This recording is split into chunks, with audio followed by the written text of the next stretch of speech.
सुमित्रा बहुत ही कंजूस औरत थी जो हमेशा पैसे बचाने के बारे में सोचती रहती थी। हालांकि उसका बेटा एक बड़ी मल्टीनेशनल कंपनी में काम करता था। एक रोज सुमित्रा घर में झाड़ू लगा रही थी, तभी उसकी कमर में झटका आ जाता है। हाय रे मर गई मेरी कमर। ये कमर का दर्द तो जाता ही नहीं, ऐसे कैसे चलेगा, कोई तो बचाओ। तभी उसका बेटा अभिनव वहां आता है। उफ़्फ़ो माँ, तुम्हें कितनी बार कहा है, घर में एक नौकरानी रख लेते हैं, तुम्हारी मदद हो जाएगी। इस बुढ़ापे में कब तक काम करती रहोगी? चुप कर तू, जब भी मुंह खोलेगा तो खर्चे की बात ही करेगा। अरे अगर माँ की तुझे इतनी ही चिंता है तो शादी क्यों नहीं कर लेता?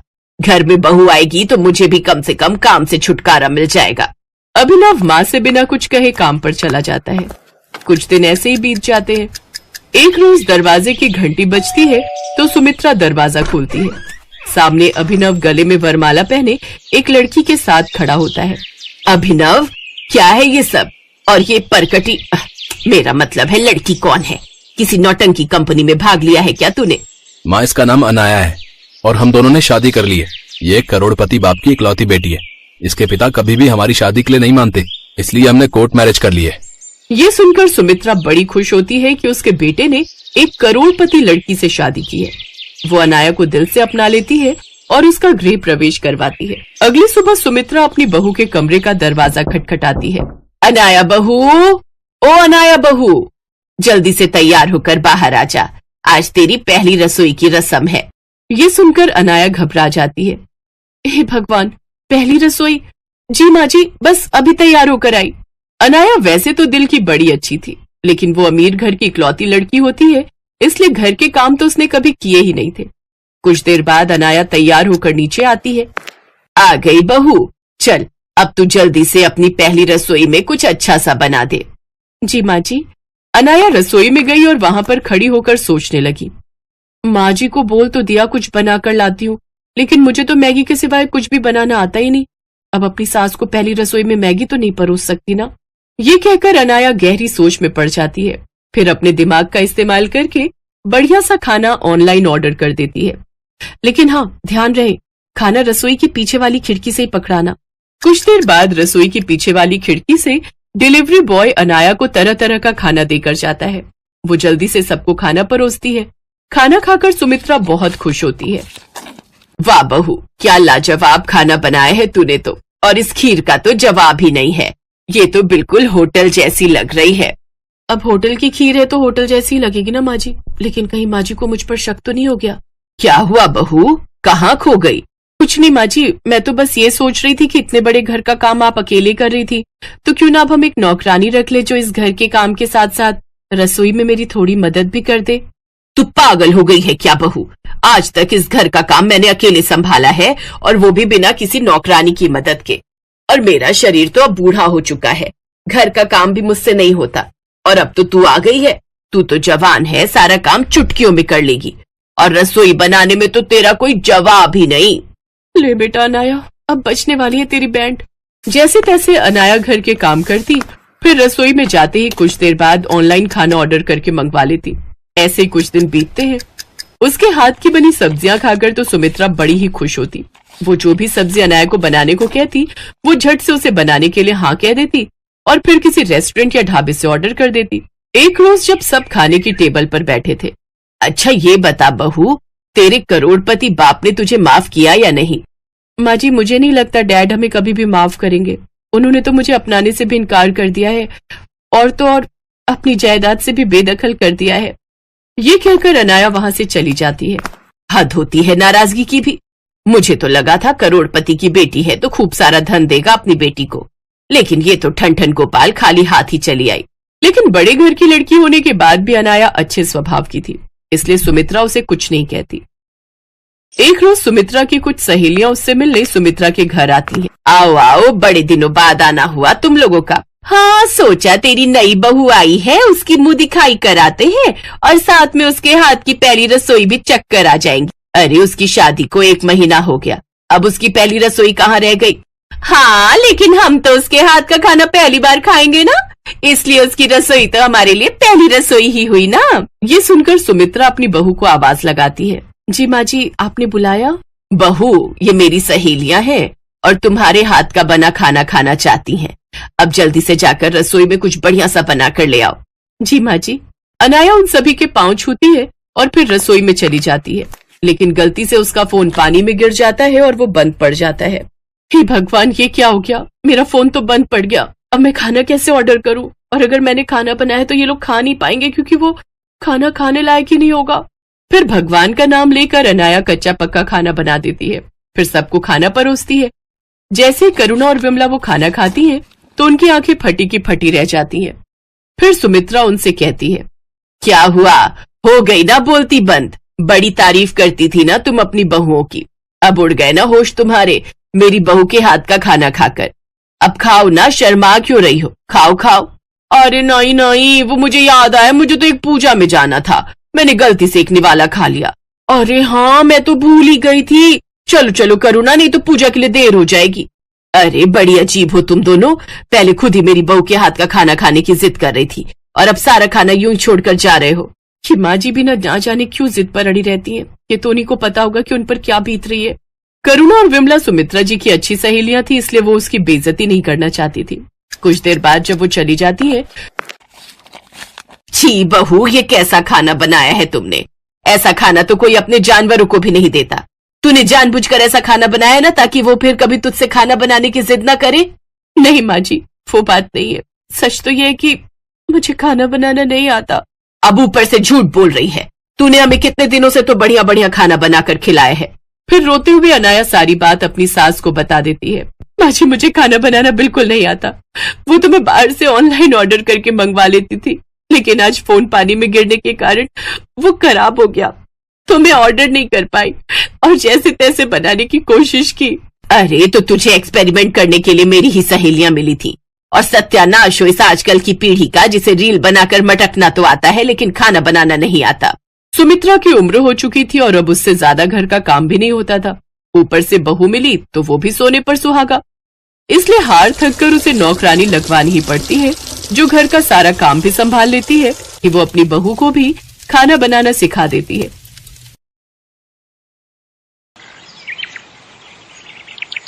नागलोक की राजकुमारी शैवन्या बहुत परेशान थी। कुछ समय से उसके चेहरे पर भद्दे दाग हो गए थे, जिस कारण नागलोक के नगरों में रहने वाले बड़े नागराजाओं के पुत्र उससे विवाह नहीं करना चाहते थे। नागरानी सुपेला, हमारी पुत्री शैवन्या के विवाह के लिए हमने बड़े बड़े नाग कुमारों के लिए प्रस्ताव भेजा है, परंतु हमारी पुत्री शैवन्या के चेहरे को देखकर कोई भी नाग राजकुमार हाँ नहीं कहता। मुझे लगता है हमें अपने कुलगुरु से इस बारे में वार्तालाप करना चाहिए। शायद तुम ठीक कह रही हो नागरानी, हम आज ही कुलगुरु से भेंट करेंगे। नागराज और नागरानी दोनों कुलगुरु के पास जाते हैं और अपनी समस्या बताते हैं। नागराज यशवर्धन, इसका केवल एक ही उपाय है। नाग कन्या शैवन्या को पृथ्वीलोक में बने किसी सौंदर्य सदन में अपना श्रृंगार करना होगा, तभी नाग कन्या शैवन्या अपने चेहरे के इन दागों से छुटकारा पा सकती है। पर यह तो बहुत कठिन है कुलगुरु। इसके सिवा कोई और उपाय नहीं है। शैवन्या को पृथ्वीलोक जाना ही होगा। महल आकर शैवन्या के माता पिता उसे इस बारे में बताते हैं। ठीक है माताजी पिताजी, जैसा आप कहेंगे मैं वैसा ही करूंगी। मैं पृथ्वीलोक पर जाने के लिए तैयार हूं, पर मेरी एक विनती है, मैं अकेली ही पृथ्वीलोक पर जाऊंगी। आप मेरे साथ किसी को भी नहीं भेजेंगे। ये कार्य मैं अकेले ही करना चाहती हूँ, इसलिए मैं नहीं चाहती मेरे कारण किसी को भी कोई परेशानी हो। पर बेटी, तुम बिल्कुल अकेली पृथ्वीलोक पर कैसे जाओगी? वहां किसी ने भी तुम्हें पहचान लिया तो तुम पर कोई संकट ना आ जाए पुत्री। आप चिंता मत करो माँ, मैं अपना ध्यान रखूंगी। अपने माता पिता से आज्ञा लेकर शैवन्या पृथ्वीलोक पर पहुंच जाती है और एक लड़की के रूप में आ जाती है, पर शैवन्या के चेहरे के निशान नहीं छिप पाते। ये इंसानी रूप ठीक रहेगा, इससे मुझे कोई पहचान भी नहीं पाएगा। हे राम, कैसा अंधा रिक्शा वाला है, टक्कर मारकर चला गया। मेरी तो चप्पल भी टूट गई। बेचारी कितनी परेशान हो रही है, मुझे इनकी मदद करनी चाहिए। रुकिए माँ जी, मैं आपकी मदद करती हूँ। जीती रहो बेटी, भगवान तुम्हारा भला करे। परेशान मत हो माँ जी, मैं आपको अपनी चप्पल दे देती हूँ। वास्तव में शैवन्या ने कोई चप्पल पहन ही नहीं रखी थी। वो जादू से एक चप्पल का जोड़ा बनाती है और उस बूढ़ी महिला को दे देती है। मेरा घर यहीं पास में ही है, आओ कुछ देर मेरे घर चलो। वैसे तुम्हारा नाम क्या है? मेरा नाम शैवन्या है। बड़ा ही प्यारा नाम है। इस तरह से शैवन्या उस बूढ़ी महिला के साथ बात करते हुए उसके घर पहुंचती है। तुम एक काम क्यों नहीं करती? जब तक तुम्हें किराए पर घर नहीं मिल जाता तुम मेरे घर पर ही रह लो। इतना बड़ा घर है, मैं और मेरा बेटा सुधीर ही तो रहते हैं, और सुधीर तो सुबह का गया शाम को लौटता है। तुम वो सामने वाला कमरा ले लो और अपना सामान वहां रख लो। आपका बहुत बहुत शुक्रिया माँ जी, आपने मेरी मुश्किल आसान कर दी, पर अभी तो मेरे पास कोई सामान नहीं है, मैं ऐसे ही आई हूँ। तो कोई बात नहीं बेटी, यहाँ कोई सामान की कमी थोड़ी है। रसोई हो रही और बाकी कमरे में सामान तो है ही, पलंग और अलमारी दोनों ही वहां रखी हैं। और इस तरह शैवन्या बूढ़ी महिला के घर में रहने लगी। माँ से बात किए बहुत दिन हो गए। एक बार जादुई शीशे की सहायता से माँ और पिताजी से बात करती हूँ। शैवन्या जादुई शीशे की सहायता से अपने माता पिता को देखती है। शैवन्या बेटी तू कैसी है? तू ठीक तो है ना? शैवन्या बेटी, तुम इस वक्त कहाँ हो? तुम अपने असली रूप में तो नहीं आई हो ना? माँ पिताजी आप चिंता मत करो, मैं इंसानी रूप में ही अपने सारे कार्य कर रही हूँ। मैं एक साधारण महिला की तरह ही यहाँ रहूंगी, किसी को भी मुझ पर शक नहीं होगा। आप दोनों अपना ख्याल रखना, मैं जल्द ही लौटूंगी। शैवन्या अपने माता पिता से बात करके रसोई में खाना बनाने के लिए जाती है। माँ जी आज खाना मैं बनाऊं, अगर आपको बुरा न लगे तो? क्यों नहीं बेटी, तुम्हें जो खाना है वो रसोई में बना सकती हो। शैवन्या रसोई में जाकर जादू से सारा खाना तैयार करती है। इतनी देर में सुधीर भी आ जाता है। तुम कौन हो और मेरे घर में क्या कर रही हो? सुधीर बेटा, ये शैवन्या है। आज दोपहर को मैं जब सुधीर की माँ उसे सारी बात बताती है। माँ, ऐसे किसी पर भरोसा नहीं करते। न जाने कौन है, कहां से आई है, और तुमने तो अपना पूरा घर ही उसे दे दिया। माँ तुम बहुत सीधी हो। सुधीर बेटा ऐसी बात नहीं है, वो बच्ची बहुत अच्छी है। सुधीर की सारी बातें शैवन्या सुन लेती है और वहां से जाने लगती है। माँ जी मुझे लगता है मेरा यहाँ रहना ठीक नहीं। सुधीर जी नहीं चाहते कि मैं यहाँ पर रहूं, और आप दोनों के बीच में मेरी वजह से कोई मनमुटाव हो, ये मुझे अच्छा नहीं लगेगा। मैं कहीं और अपने रहने का इंतजाम कर लूंगी। अरे नहीं बेटा, ऐसा ना कहो। सुधीर तू अपने कमरे में जा, मैं तेरे लिए वहीं खाना लेकर आती हूँ। शैवन्या के आ जाने से उस बूढ़ी महिला को बहुत आराम हो गया था। एक शाम शैवन्या बाजार से आ रही थी, तभी मोहल्ले के कुछ लड़के उसके पीछे पड़ जाते हैं। अरे ये तो वही लड़की है ना जो आजकल सुमन आंटी के घर में रुकी हुई है? हाँ भैया, सुधीर भैया के तो मजे हैं। एक अकेली लड़की उनके घर में रह रही है, और वो भी बिना किसी रिश्ते के। भाई वैसे देखने में तो बिल्कुल सुंदर नहीं है, इसके चेहरे पर कितने गंदे निशान हैं। फिर कैसे पसंद किया? मन तो कर रहा है अभी अपने असली रूप में आकर इन दोनों को डस लूं, पर मैं ऐसा नहीं कर सकती, मेरा सच सामने आ जाएगा। तभी सुधीर भी वहां से निकल रहा था। तुम दोनों की हिम्मत कैसे हुई है? शैवन्या को कुछ कहने की हिम्मत कैसे हुई तुम दोनों की? अभी बताता हूँ। अबे तेरी ये लगती कौन है? ये मेरी होने वाली पत्नी है, और कुछ ही दिनों में हम दोनों की शादी हो रही है, समझे? घर आकर सारी बात अपनी माँ से कहता है। अगर मैंने इस शादी के लिए मना किया तो ये लोग मुझ पर शक करेंगे। मुझे शादी के लिए हाँ कहना ही होगा। मेरे पास ये अच्छा मौका है, इसी बहाने मैं किसी सौंदर्य सदन में तैयार भी हो जाऊंगी, और तैयार होते ही मेरे चेहरे के भद्दे निशान गायब हो जाएंगे। फिर मैं नागलोक वापस लौट जाऊंगी। शैवन्या शादी के लिए हाँ कह देती है और अपने माता पिता को भी इस बारे में खबर देती है। शादी के दिन शैवन्या अपनी सास के साथ ब्यूटी पार्लर पहुंचती है। मेरी होने वाली बहू का ऐसा श्रृंगार करना कि लोग देखते रह जाएं। अब चिंता मत कीजिए, हम इनके चेहरे के सारे दाग धब्बे मिटा देंगे। शैवन्या को ब्यूटी पार्लर वाली लेडी बहुत सुंदर तैयार करती है। दुल्हन के रूप में शैवन्या बहुत सुंदर लग रही थी। तभी ब्यूटी पार्लर वाली की नजर सामने बने शीशे पर जाती है। देखिए आप कितनी सुंदर लग रही हैं। आपके चेहरे के सारे निशान भी मैंने मेकअप से छुपा दिए हैं। शैवन्या शीशे की तरफ देखती है। ओह, ये तो कोई नागिन है। वो देखो, सामने शीशे में इस लड़की की जगह एक सांप दिखाई दे रहा है।